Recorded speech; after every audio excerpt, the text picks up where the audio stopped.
Today, we're breaking down our 5 highs and our 5 lows for episode 7 of Dexter Course Correction. Plus, our picks for MVP and LVP, also known as the St. Rita Award and the Kill Table. Spoilers ahead, so if you haven't seen the episode yet, hit pause and catch up. Otherwise, hop on in. Hey guys, what's up? Welcome. I'm Kelly New York Rizzer Keen. I'm Jazzy. Holy shnikey, shaved ham, shamanic. I haven't rizzed in many years, You've got but Riz for days. my Riz still haunts people all these years later. Eric Stone Street is so funny. I know. He was great in this episode. He had a lot of really subtle humor. Yes. And I love that he's so perfect in this role. Like, just Midwestern, kind of now I'm going to call Midwestern people doofuses. I'm just saying he is a perfect, Midwestern-y doofus type. I'm a Midwestern city douche. Or doofus, I'm sorry. Not douche. Douche. I'm a Midwestern city douchefus. Douchefus.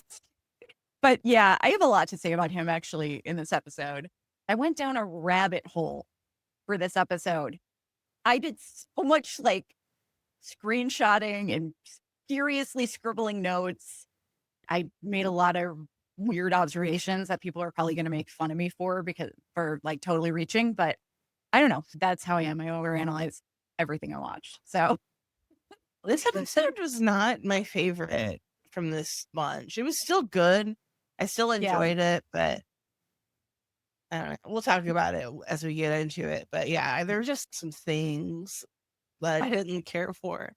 If you are not familiar with us, the way we do things here is we used to include a detailed recap, but we're now just including that on the audio podcast. So if you're somebody who tends to get behind on your TV and you actually enjoy recaps because it helps you catch up on what you missed, you can check out the Antler Queens podcast wherever you listen to podcasts, and you can get our full episode complete with the recap. The recap is the only thing that's left out of the YouTube video. And then here on YouTube, we just stick to our MVP and LVP awards known as St. Rita Award and the Kill Table. And we each go through our 5 highs and lows of the episode. They're not necessarily in order or not even necessarily serious. Sometimes we feel like just calling attention to something that cracked us up or nitpicking some minor little thing. So don't take them too seriously and, start yelling at us like, I can't believe you spent 5 minutes talking about a shirt. We never take ourselves too seriously here, okay? I refuse to. By the way, we're still looking for fan panel members. We are looking for backup co-hosts and regular recurring co-hosts for any of our shows. So if you're interested, drop us an email. You can email me. I'm at kelly@cyborgqueenmedia.com or jazz@cyborgqueenmedia.com. Yeah, send us an email or leave a comment on the video. We love comments. It helps us in the algorithm so much. Yeah, let's get into it. This episode is called Course Correction. 5 minutes were intense. It's painful to see this. So one of two things is going to happen. Something is going to cause Angel to believe that he temporarily lost his mind. And he's going to suddenly feel really bad for hounding Dexter, and he no longer believes that he's a Bay Harbor butcher. Or he's going to die. Yeah. I think it's more likely the latter. Yeah, I do too. I still love Angel. Yeah. But yeah, I mean, it's since he was always the moral compass. And we have a new moral compass now. So we don't need him anymore. Yeah. He's being so reckless. It really bothers me. If Blessing ever dies, Dexter is going to have to get a female friend named Heavenly or something. Angel, Blessing. Miracle. Yeah. I mean, it just makes sense. But yeah, let's get into our St. Rita Award and Kill Table and our top and bottom 5s. All right. Who is going on your Kill Table this week, Jess?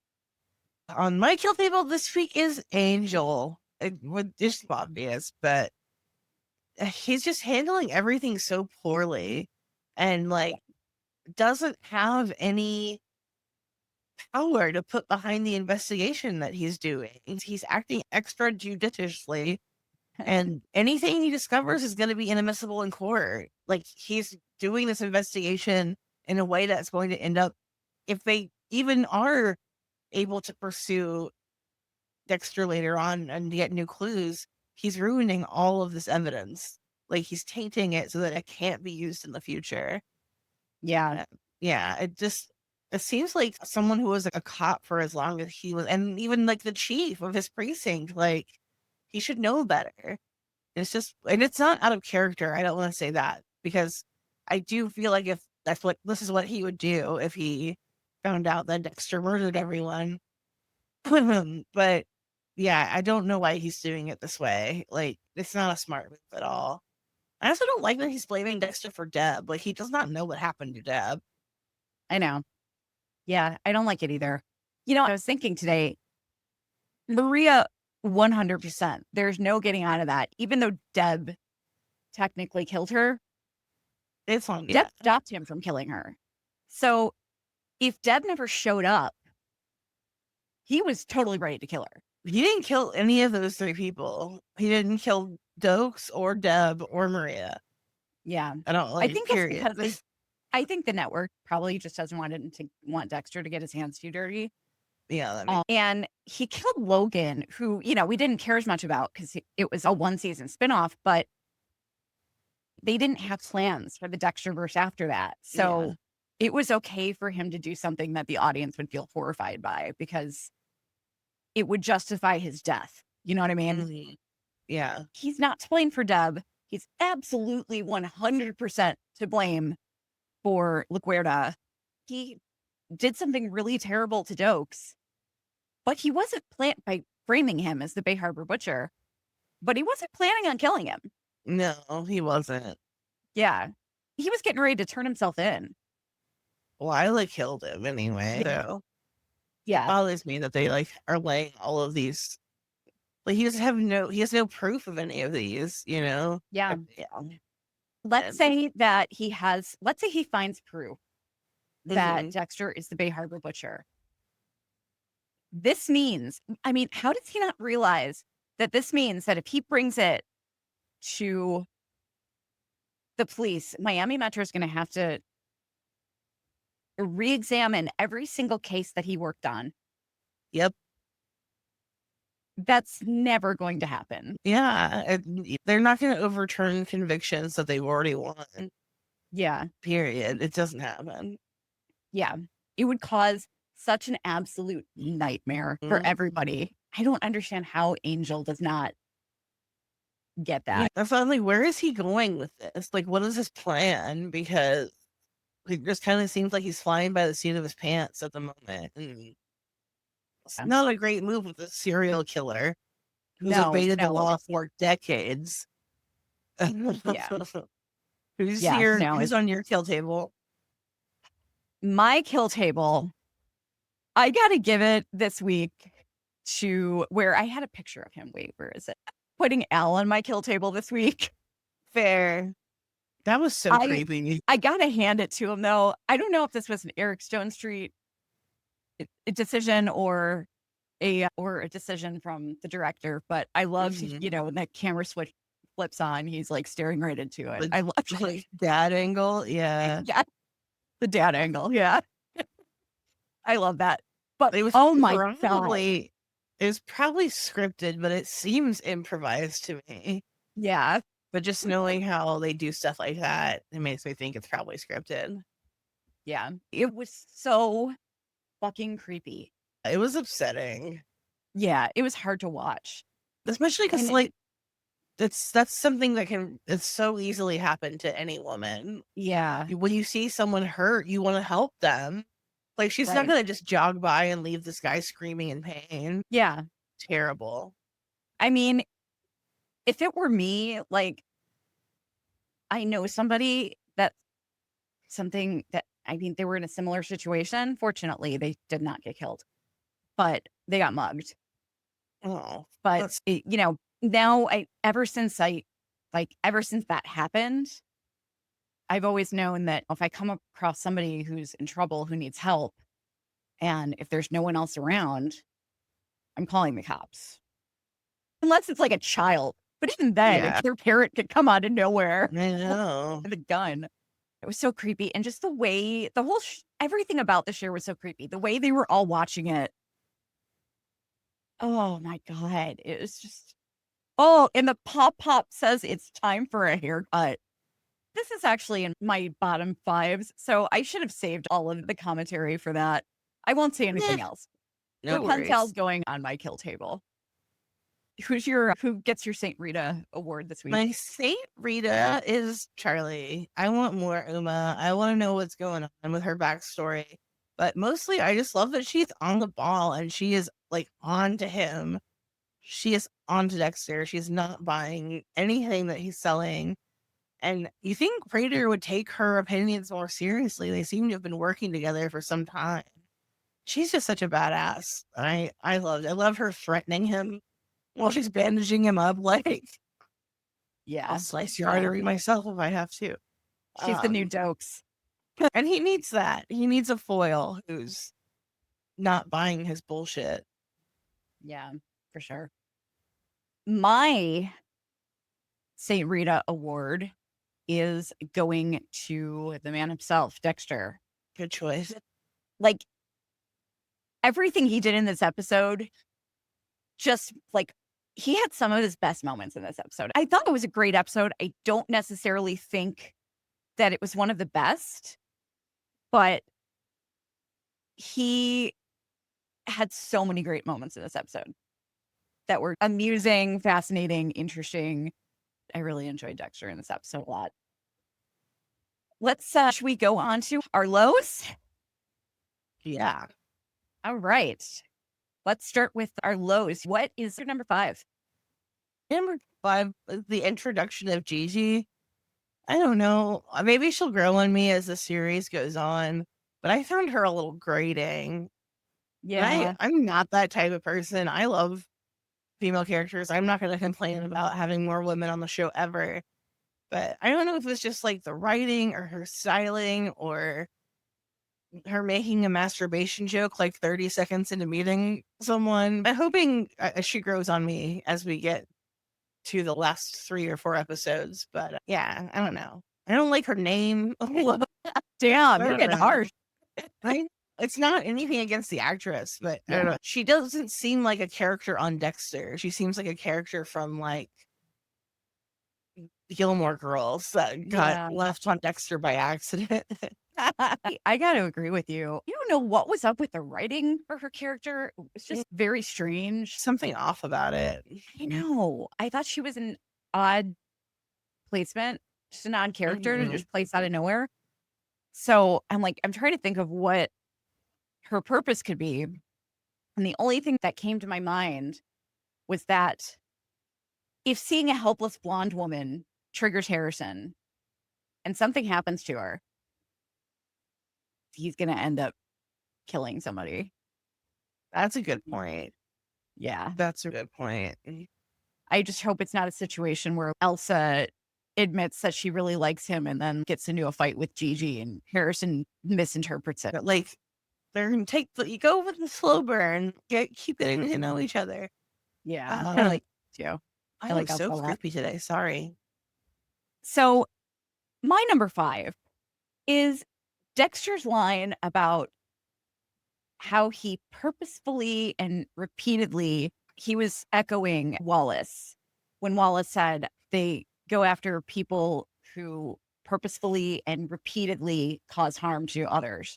And Dexter said that later on in a voiceover, said that he purposefully and repeatedly causes harm to people who purposely and repeatedly cause harm. Where's the accountability, Dexter? Yeah. Not like that. Yeah. He's getting a little cocky. And it's not just this episode. He's been getting a little cocky lately. And it's weird because he took, I guess if I killed someone in a police precinct, while I was on camera and got away with it, I'd probably be pretty cocky too. But you think was like he took basically 10 years off of killing and is only just now getting back into it. He'd be like a little more. Yeah. Think about where he was in New Blood with Deborah's ghost verbally abusing him every episode. He just felt horrible guilt over Deborah. And now he's just Mr. Confident and cocky, and settle down there a bit, Dex, because we don't want anything like things keep going that way. That tells me something's going to happen to Harrison because of Dexter, and I don't like that. No thanks. Or blessing. Protect him, please. Yes. So what's your number 4? My number 4 is Cop College. I get it. It's the family business other than murder. Yeah. You know, it's what his whole family has done. But like, I would really like to see Harrison do something else. If it makes him happy, if it's really what he wants to do. But also, you did murder someone. I guess that just makes him more qualified. I was disappointed that that's where he landed with what he wants to do with his future. Like, be a social worker if you want to help people. I don't know. I think I understand why he's choosing that, because I feel like it's probably a safe choice for him. Yeah. If it goes the way I think it's going to go with Dexter and Leon forming a partnership, Harrison will greatly benefit from that too. That's true. I was thinking, if they get rid of Batista, he basically has an open job at they'll hire him in Miami just as a legacy, you know? Yeah. Well, let's hope they don't, because we want him staying in New York. Unless they get back to Miami, which would be kind of crazy. My number 4 is Angel continuing to press the bear with what you're saying on Wallace and Oliva. You better be going based on the evidence and not vibe. That statement is extremely problematic. Absolutely. You shouldn't be doing that. It's not your job. Yeah, I did not like that at all. Angel is bothering me in this series. I really think that they're trying to make us not like him so that it's easier when they kill him off. And we lose him. That makes sense to me. I don't want to see him get killed off, but I also need him to get his shit together because behavior is not good. No, not at all. My number 3 was the lack of Elsa in this episode. She does have a scene, but I don't want to see her get bumped off for Gigi. I love Elsa. I love that she kind of calls Harrison on his shit. I love that how close they are. I love that his relationship with Dante. I don't want to see her get phased into the background as he gets a new girlfriend. But no, the show, one of them's gonna get murdered pretty soon anyway. Yeah, agreed. I really like Elsa a lot too. The actress is really charismatic. Yes. And it's, they brought her in and kind of fleshed her out right away. So I would imagine that they probably have long-term plans for her. I don't know. I want her to stick around. I do too. Right. Yeah. My number 3 is the fact that Mia's fingerprints were not on Ryan's watch. That's a big oops. Like, how did Dexter not think about that? Yeah, I don't know. That's a really big oops. I don't even know how he would fix that. There are explanations for it. It's not true that she didn't kill him for it. Maybe polished it before she put it away or something. Yeah. Or she could have stolen it off of him, and maybe he was selling the watch to her, and he came over to her place and she opened up her jewelry box, her trinket box, and he just put it in there. There are explanations for it, but it's kind of a big, Dexter should have thought about that. Yeah. Seems a little weird. What's your number 2? My number 2 is, we pretty much have been over this already, but just Angel completely overstepping his right as a private citizen. Yeah. Yeah, his behavior stinks. We've talked about it at length already, but yeah, that's my number 2 for this week. I want Angel to get his act together and just go back to Miami and be happy. Yeah. Get a And it's, job with NYPD and work within the limits of the law instead of breaking the law to prove your point. that's the other thing that I keep forgetting is that he's a citizen. He's not Yeah, he's not a like, cop anymore. It's this is gonna come so up eventually. It conflicting. has to. Yeah. He's going to, Misty are going to meet on the Bureau of Citizen Detectives. Would be into that. More crossover episodes, please. Yes, with Angel and Misty Yeah, investigating crimes as I would civilians. watch that 100 episodes. So, my number two is just the whole show and tell thing in general. It just really hit me this episode with Al of how into it everybody seemed. They all seemed so excited by it, and it was just like it was horrifying. It was Um, icky. I mean, Dexter was horrified, and it, Dexter doesn't get horrified that easily. I love Maybe Harry calling them a boogeyman crew. Pretty accurate, bro. I mean, does he just does he? Is it just him trying to? Because I think he's connected to the Ripper. Yeah, First of all, yeah, I really think yeah, he's me too. connected to the Ripper. Mhm. But my other theory is that Cooper Morris himself was the Ripper. That's a But good theory. yeah, I think he might be. The only thing is, though, I don't know if the ages add up, and I'm going to get into that in the Ripper stuff as to why I think because we don't know. A lot of people are saying, well, he said that he was killing people. He was terrorizing the streets he wasn't terrorizing the street as Leon was playing on them. Mhm. He terrorized the same streets that Leon was playing on. But I think we do now have some kind of time period based on the information that was in this episode. And I will definitely get into that when we're done with our highs and lows. But Mhm. is he just trying to recreate? Is Leon just trying to recreate what he had with Cooper? Or does he just get off to this in general? Or is he blackmailing them? All good questions. Like, why does he do this? I don't understand. I mean, it's handy to have for blackmail purposes, or if he's like got a deal with some kind of secret under the table deal with the cops or the FBI where he convinces them to let certain murders n- not get looked into as heavily as long as he can eventually provide them with all the evidence they need in order to prosecute somebody or to just solve the case, Mhm. I mean, that Mhm. it could be that kind of situation. He's just collecting evidence and then plans on yeah, maybe he eventually kills off everybody and then turns the evidence over to like I'm sure he keeps trophies for himself, but then he may turn the evidence over to the cops or the FBI. I'm not sure. But yeah, the whole show and tell thing, it was just gross. It was just gross. It's It was real it was creepy. it was icky. And what is your number one? My number one was how quickly they wrapped up the Gemini killer storyline. I Yeah. thought that was going to be more complicated for sure, but it was so easy. We don't even know Gareth's twin's name. I just call him Gareth too because we don't know anything about him at all. Scott Reynolds actually said that Gareth's twin brother's name is Gareth. I don't know how serious he was about that. I'll take it. I think that's Yeah, hilarious if they were both Gareth.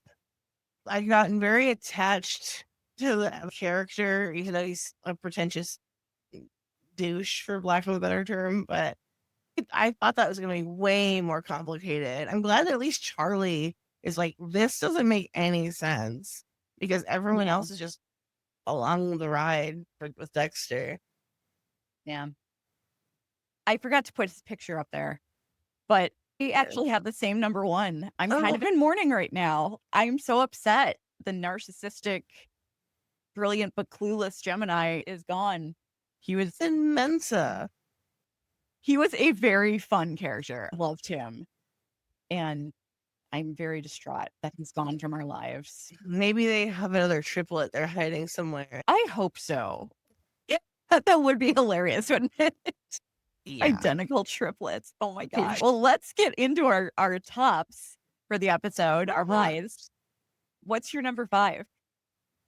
My number 5 is I actually enjoyed a scene with Wallace. I thought Wallace was super cool in this lecture episode, especially after she clocks Dexter and Harrison are sitting in. Yeah. The lecture is terrifying and gross, and I loved it. I thought it was excellent. The recording of the New York Ripper's voice was like literally chilling. I thought it was great. I enjoyed that scene a lot.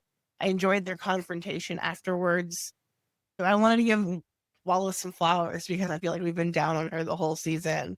And that is my favorite scene she's been in so far.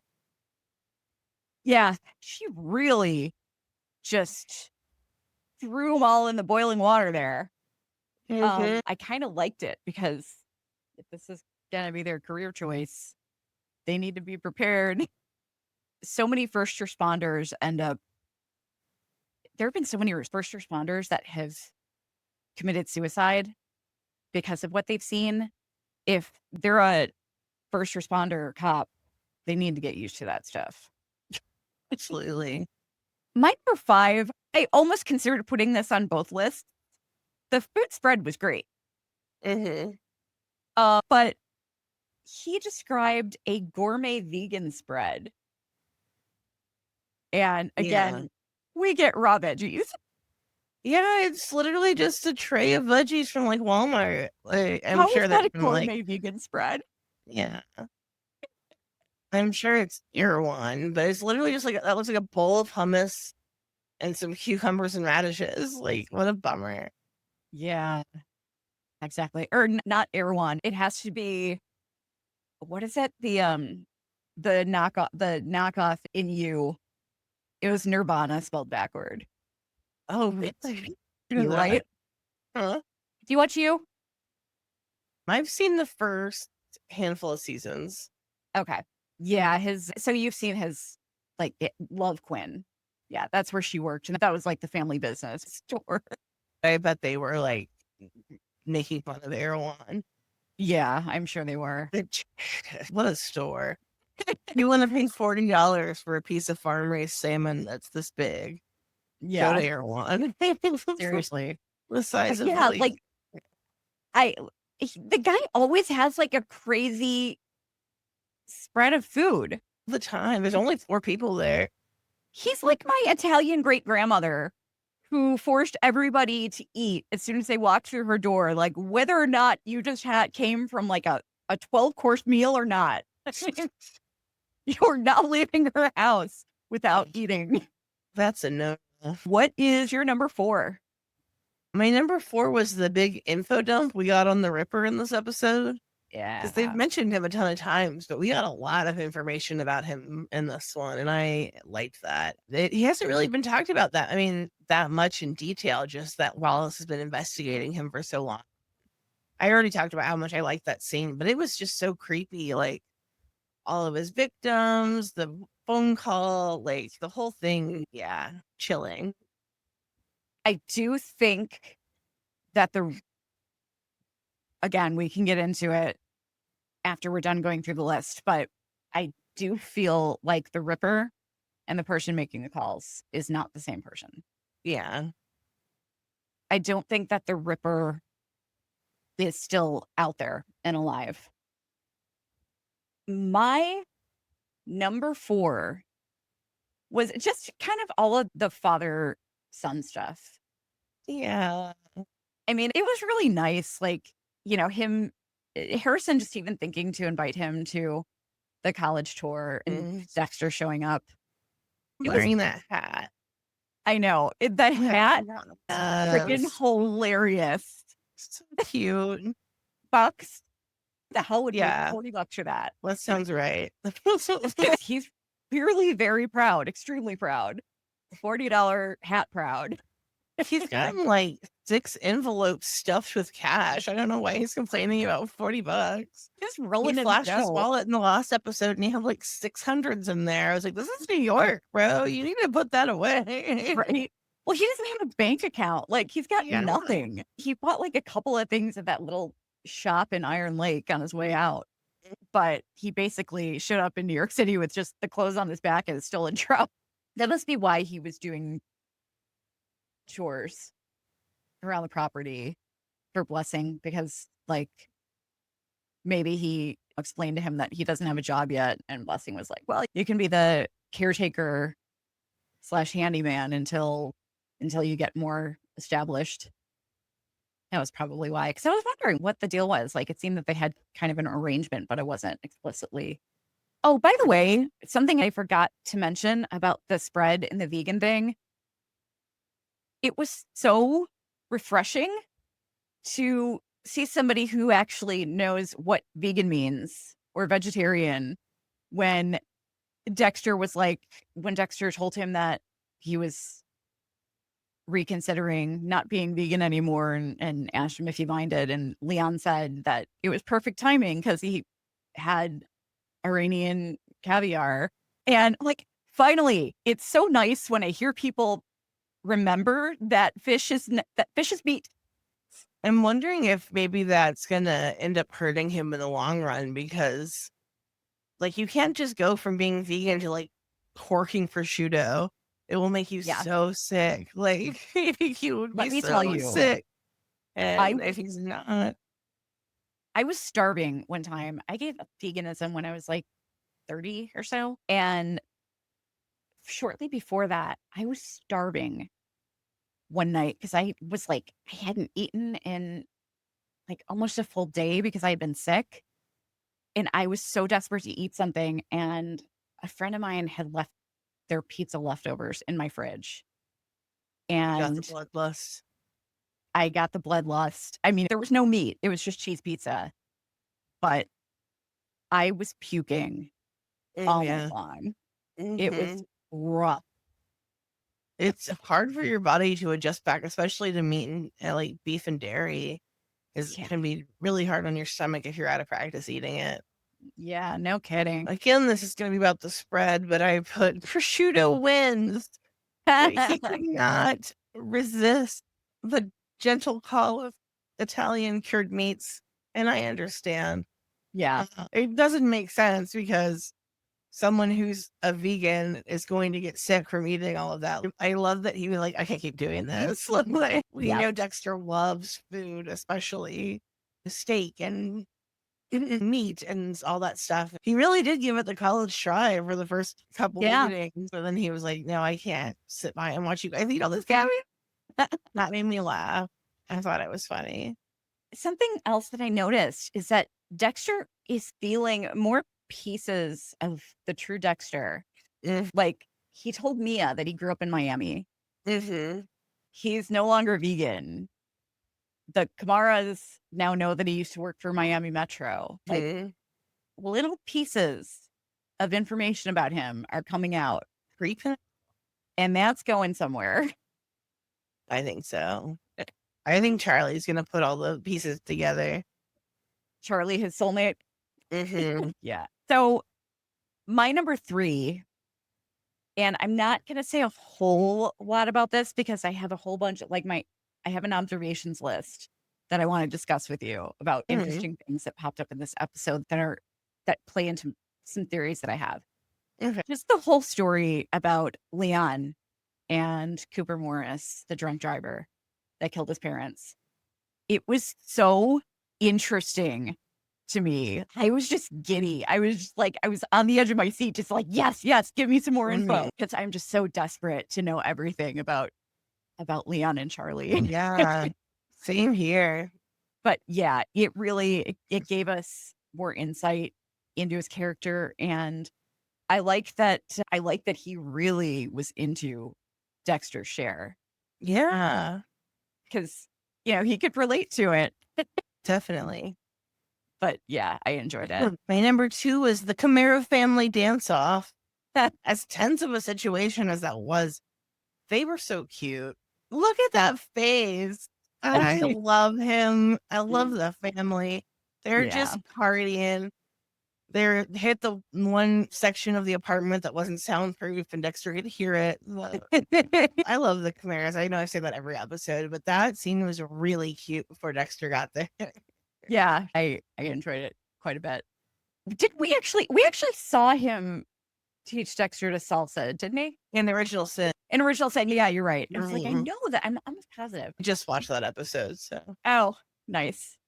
it's Yeah, funny because Patrick Gibson's upper body is not doing. He's like so stiff up top. I don't know. I don't know that actor from anything else. I don't know if it was like a character choice or if he's just really that unaccustomed to dance. But it was he, probably a character choice because it seems exactly like how Dexter would dance. Also, yeah. Well, I mean, do you remember the high school reunion episode with Hammer Time?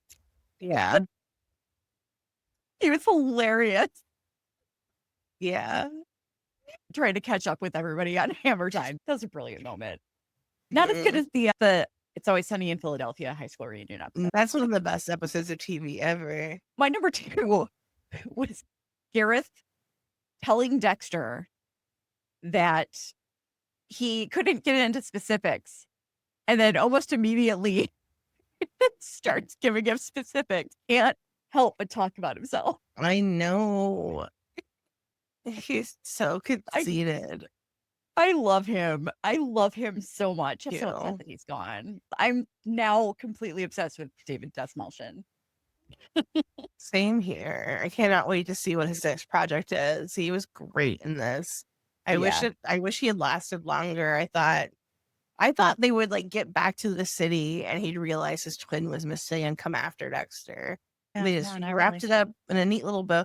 I mean, they only have so many episodes, so I get it. But Yeah. I was bummed that he didn't. He lasted a while. He lasted longer than Neil Patrick Harris. So Yeah. Yeah. No, he I did. complain too much. My number 1 was also, it was your number 2. It was a Prater's speech, his confession about Morris and how much he enjoyed Dexter's share. Peter Dinklage is just such a good actor. I would listen to him read the phone book. He killed it. He's so great in every scene that he's in. And I believed him for a while, like I was like, I got lost in it. I was just like, Mhm. he read it. I really liked it.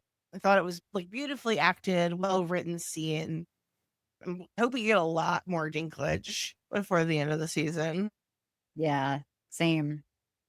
I don't think he's going anywhere. The only thing that I hope is that they're not spending so much on Peter Dinklage and Uma Thurman that everything else in the show suffers, or that Yellow Jackets suffers. I thought season 3 of Yellow Jackets was great. I liked it a lot more than other people did. Me too. I thought it was better than season 3 or season 2. But they got to watch it because a lot of people were not happy with season 2, myself included, and a lot of people were not happy with season 3. Yeah. So they need to watch it. They can't afford for it to get worse. It has to get better. So 100%. I hope that they've budgeted accordingly to avoid that happening. But my number 1 was not only Dexter's show and tell, but also his preparation. I had to, for our audio listeners, I took a screenshot of Dexter doing the marionette dance, and he's just in a really weird position.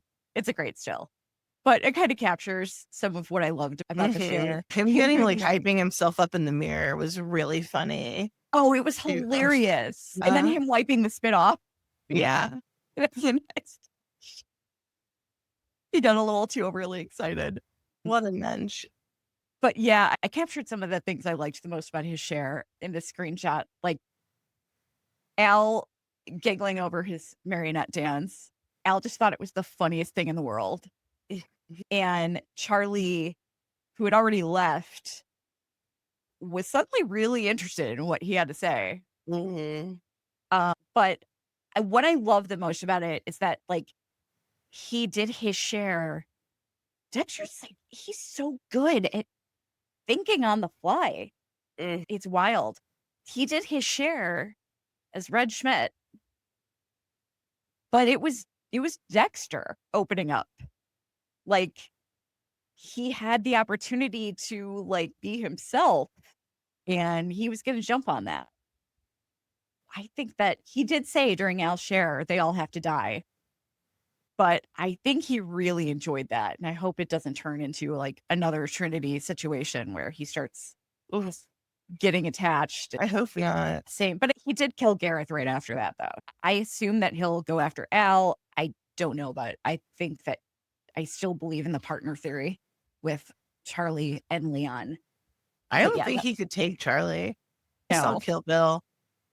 Yeah, yeah, Charlie's his soulmate. They're both vigilantes. That's my theory. They're both vigilantes, and they're going to realize that they're perfect for each other.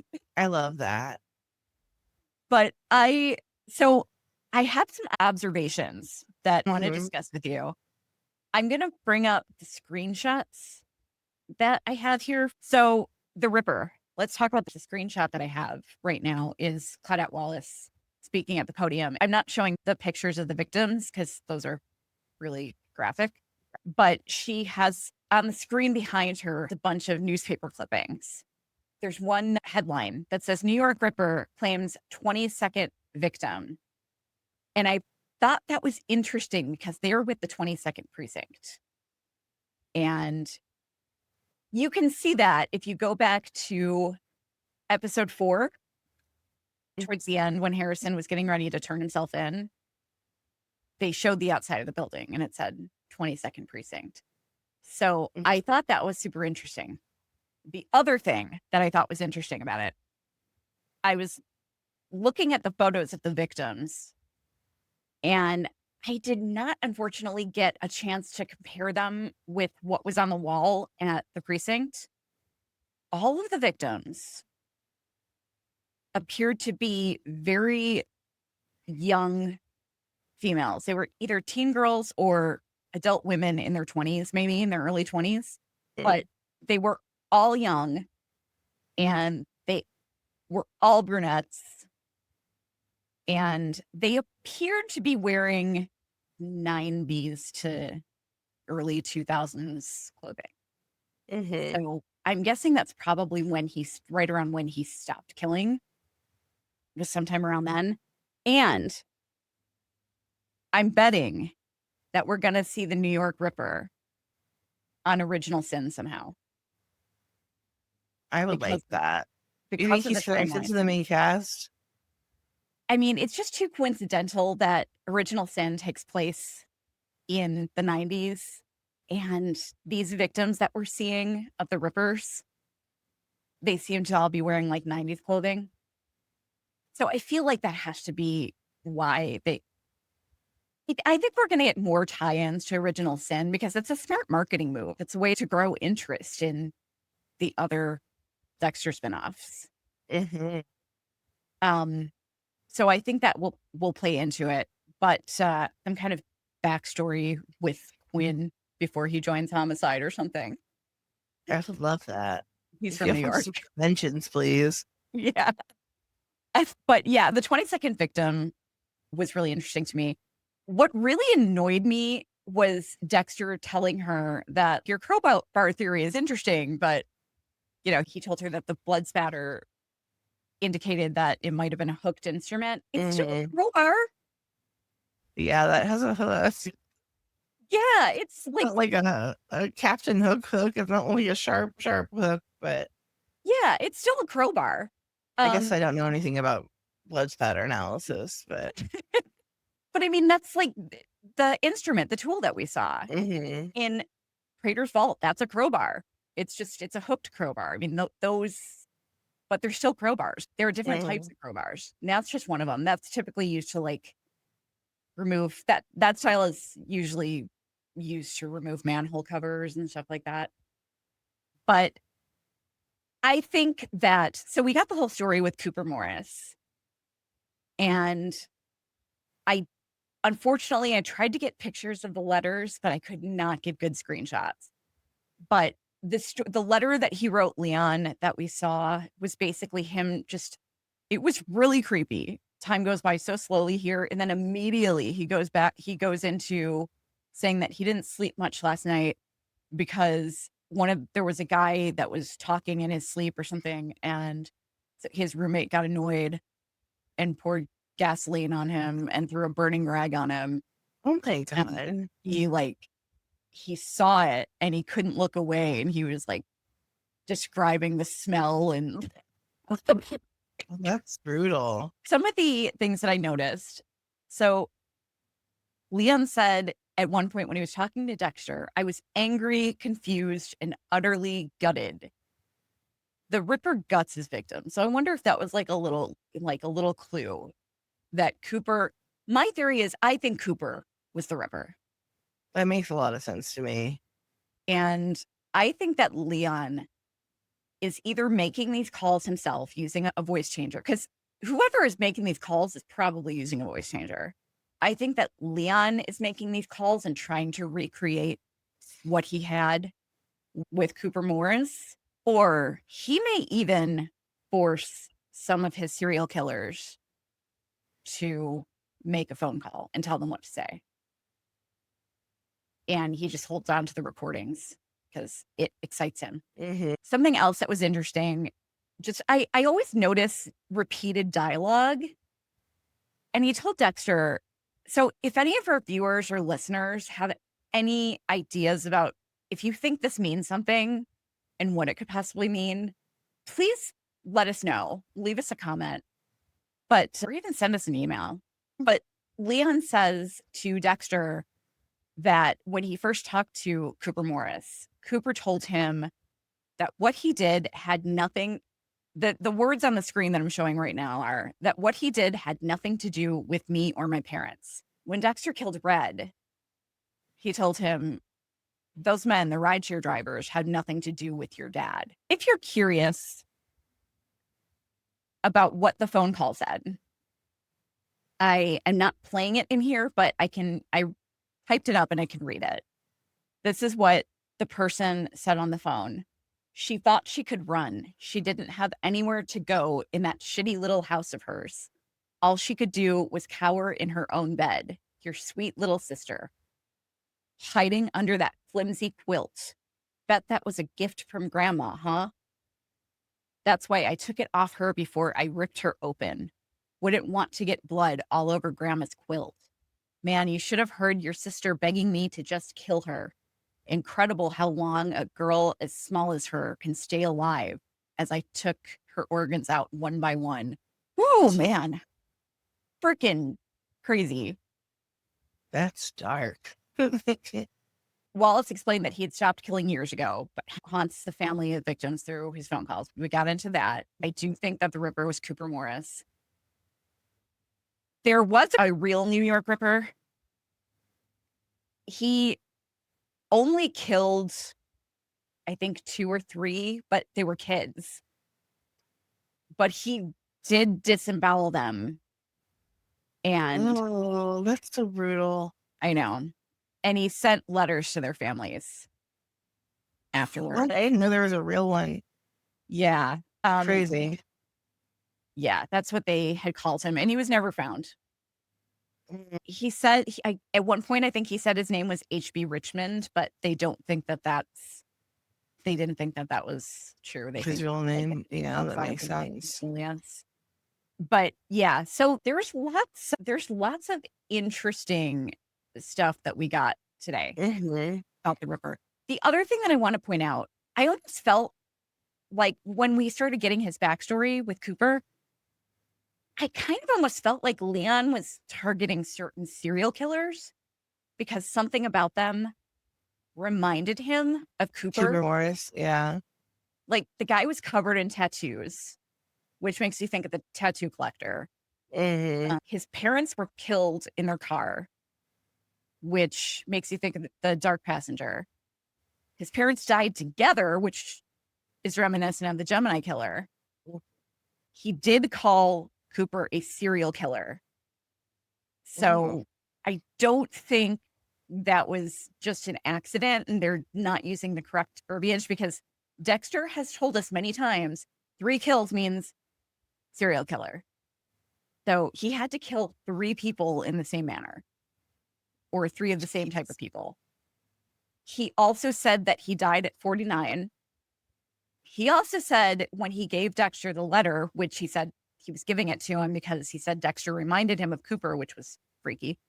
He said that the letter was almost as old as he is. Fucking old was Leon when this happened? Was he like an 8-year-old Right. kid that's going to the prison by himself? Like, He was -2. Yeah, I feel, especially because like he doesn't have parents. He's like in the foster care system. So he has all this money to like influence people. I don't understand how he got that meeting and multiple meetings with I the know. convicted killer. Like that's crazy. Yeah, I assume he was doing some shady stuff. Mhm. It may even be possible he's got the Ripper's weapon.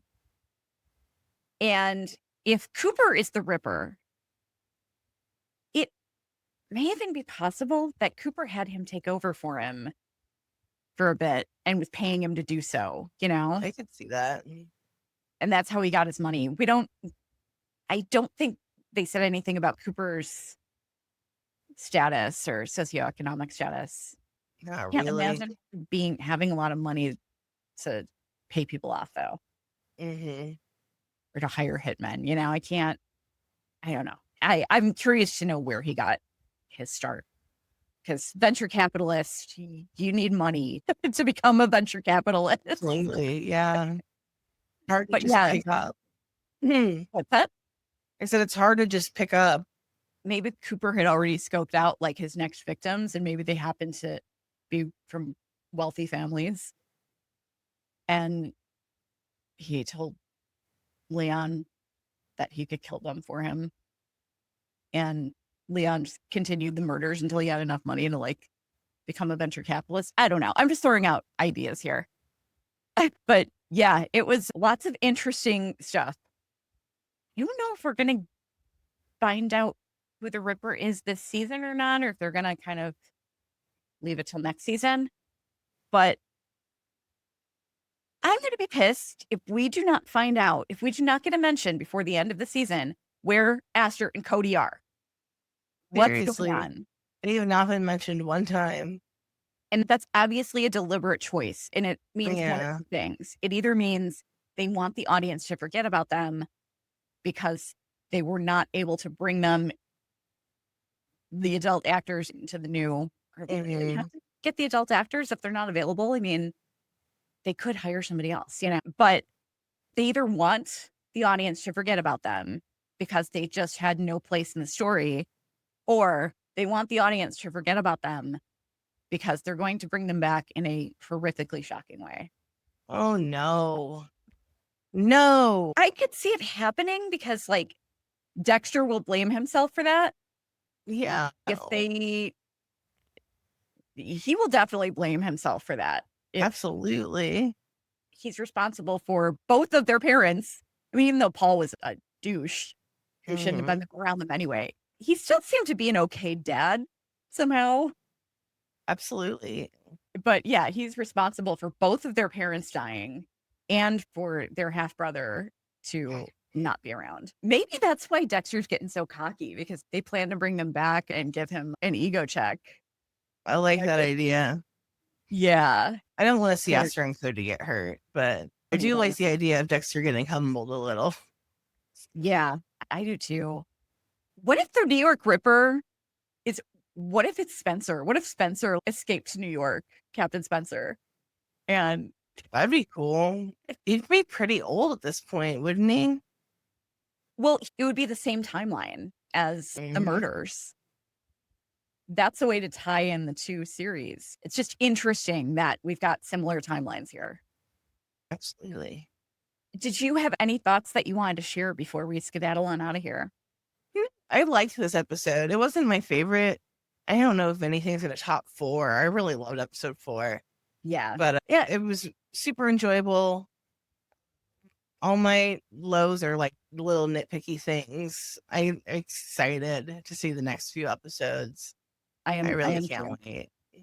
I saw a very brief interview clip today with Michael C. Mhm. Hall, and it was so refreshing.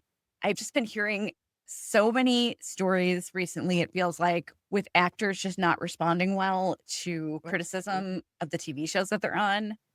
And he said, Michael C. Hall said something in this interview that was so refreshing because the series finale of Dexter is widely considered one of the worst episodes of TV ever. And he said, I don't think it's the fans' jobs to be somebody else's idea of fair. Dang, that's a pretty good statement. Yeah. Yeah. I thought that was so refreshing. I think the way I paraphrased it was a little bit differently. It didn't sound like he was saying that the audience wasn't being fair, because I know that's not how he feels, because he's very open about the fact. He talks frequently about how they let the audience down. But yeah, it was just really refreshing to hear that, you know, Absolutely. he doesn't have an ego about it. But that's it for episode 7. I can't believe that we've only got a few episodes left. I know. We're closing in on the end. I know. I forgot the title of next week's episode, episode 8. If you'd like to join us, we have an after show every Sunday night immediately following new episodes. We'll usually give you about 5 or 10 minutes after the episode ends. Then you can just hop on over and join our after show. If we get enough people in the chat, we will do a giveaway. But we're just starting to grow our Dexter following. We haven't had a chance to do a giveaway yet, unfortunately. Bring your friends. Join us and bring your friends. And Yes, maybe please. we can do a Find Deborah's Treadmill giveaway finally. Please make sure to check out our other content. You can find the rest of our Dexter content on the playlist that's going to come up on your screen in a moment. We also cover several other shows. We just started covering Alien Earth. And are you guys going to stick with Wednesday night for I live? think so. Okay. So join us here at 10 o'clock Eastern for an Alien Earth live after show with Jazz and Steve. And we also have Daryl Dixon coming up, the spinoff. There's been some exciting news about that, actually. Ooh. I think they've announced that season 4 will be the last, but I Mm. think they're going to be continuing their story in a different spinoff. I think they're headed back to the US. Well, that's good. Yeah. I mean, it's the Walking Dead universe. It's not prestige television anymore. Unfortunately. But we will be covering, Dawn and I will be covering the Daryl Dixon spinoff. That starts in September.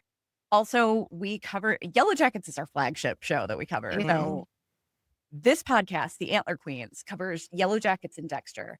Everything else you will be able to find on our YouTube channel and on our Cyborg Queen Media podcast. And that's wherever you listen to podcasts. On Cyborg Queen, we are covering the Daryl Dixon podcast. Be covering Welcome to Derry. What am I forgetting here? Severance. Severance. We'll be covering Severance and Buffy. We're going to be covering Buffy, and we are going back to cover old seasons too. So we're going to be starting on our original Buffy series content very soon. And that will lead into the reboot that's coming probably next year sometime. I'm very excited about that. Yeah, it'll be cool. We don't have any info yet on Dexter Original Sin season 2, other than it's definitely happening. But we will be covering that when it happens. And the good news is it seems like seasons 2 and 3 of Dexter Resurrection have already been confirmed. So that's cool. We'll be here. Leave us a comment. We love comments so much. We do respond to them. And we will see you guys real soon. Take care. Bye.